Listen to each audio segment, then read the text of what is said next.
Alien 3, Alien Cubed?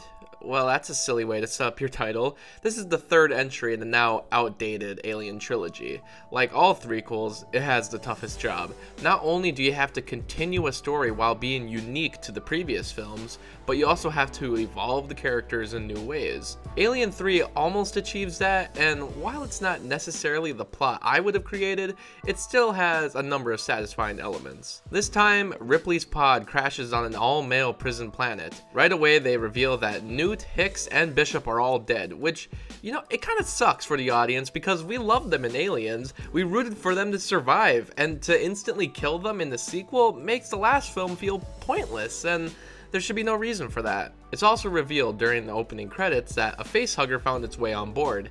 How did it get on there? Well, if you go back and watch Aliens, they don't show you that scene, so it's kind of hard to accept. Revealing the facehugger at the beginning really does die down the suspense. We already know what's gonna happen, so there's really no mystery at all, but yet it takes like 30 minutes for stuff to get going. And apparently there were two facehuggers because one latched onto Ripley while she was asleep, and another latches onto a dog one of the inmates owns. So yes, there is one alien running around while Ripley has another one inside her. This really cheats the mythology of the films because Ripley goes days without the alien leaving her body, yet when Kane was in the original film, and actually the dog in this film, they get a chest burster maybe a couple hours later, so I don't know why the alien's just kind of hanging out in Ripley's body. Most of the first half is really slow moving with no good character development.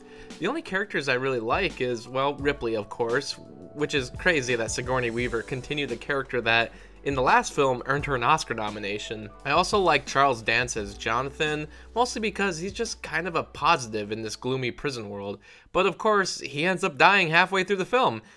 Actually, I usually think he'd be the kind of character to survive at the end, so this was actually a surprise. The Weyland Corporation plans to get Ripley out of the prison, but of course, they just want the alien again. Are you kidding me?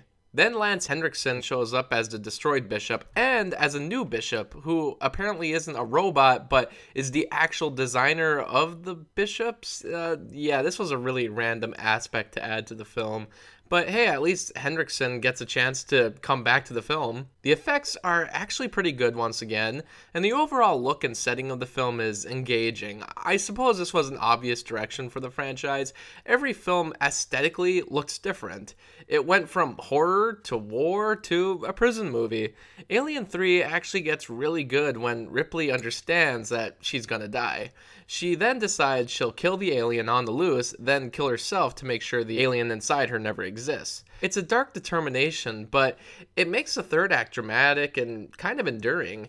She's been through so much crap and is ready for the final stand. It's kind of poetic. This is just a hard one to review. We all know that David Fincher had so much difficulty getting this movie off the ground, and you know, I'm surprised that the studio had so many problems. I feel like there was a way to make a good third Alien film, but the direction they went was so boring.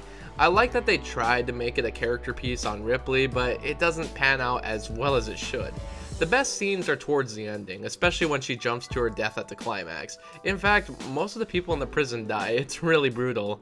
It ends on a dim note, but it's so conclusive that would have been satisfactory as a cap to the franchise. Sadly, I don't remember one action or suspense sequence throughout the entire story. It was just lots of talking that was probably supposed to have more meaning than it did, and it got lost in the editing or the script process. It's a shallow sequel that doesn't pass the third film's seal of approval, but it still finishes the trilogy nicely.